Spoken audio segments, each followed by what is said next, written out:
It said a lot about a person's state of mind when an igloo in the middle of the freezing Arctic looked more appealing than a warm, cozy house. Samantha Parker flipped off the muted TV documentary she'd been watching with a frown, tossed the remote onto the bed, then balanced on the rickety ladder as she tried, again, to thread the curtain panels she'd bought onto the old rod. The fabric caught on a rusted part of the rod, so she pushed harder. A ripping sound echoed through the room just before the fabric slipped past the obstruction. Damn it! Sam turned the rod in her hand so she could see where the fabric had torn. A small gash was visible on the front of the rod pocket. Perfect. This was par for the course for her evening and year. Rising to her toes, she mumbled, "Good enough," and prayed the old ladder held her weight as she placed the rod on the hooks she'd installed earlier and tightened the screws to lock it in place.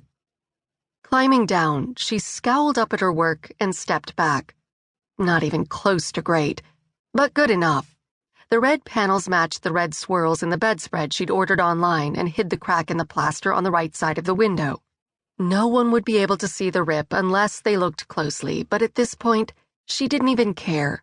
She probably should have broken down and bought a new rod, but she didn't want to sink any more money into this old house.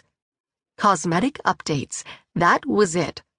Since her mother's death, all she cared about was making the place look halfway decent so she could pocket a few bucks when she sold it, then get the hell out of town.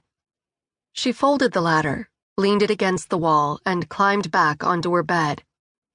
Coming home to Hidden Falls was only supposed to be a temporary thing, but her weeks seemed to be spinning out of control, and the dip in the housing market wasn't helping. She wanted out of this town. Aside from being too small, it was packed with locals who liked to gossip. But more than that, there were just too many bad memories lurking here for Samantha. Too many memories about her brother, her parents, and everything that had happened to rip her family apart.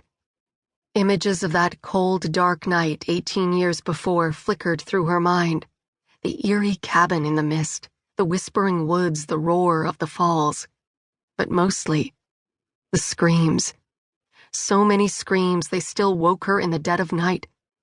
A shiver raced down her spine, but she pushed the images away and forced herself not to think of the past.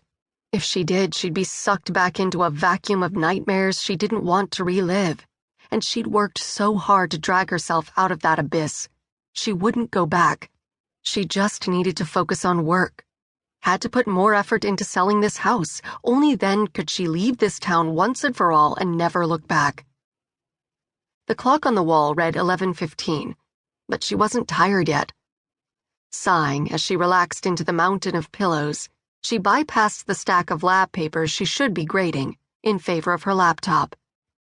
Her 4-year-old golden retriever, Grimly, whined and tucked his nose under her elbow before she could click the first key, then nudged her arm up. "Cut that out, you idiot." She shifted her arm away and scanned the links on her screen. "This will just take me a few minutes."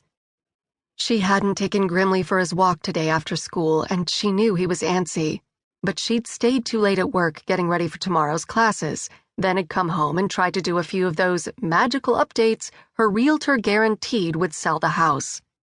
Now she was too interested in looking up the shrink her principal had announced would be observing classes at the high school tomorrow to worry about Grimly's antics.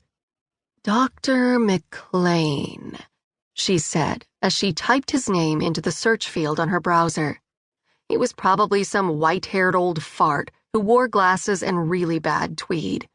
That or super slimy in the way only a highly trained emotional manipulator could be. Sam had clocked more than her fair share of hours on a head doctor's couch, thanks to her brother's death. And if there was one thing she'd learned over the years, it was that therapists held more power than any other doctor in the medical field.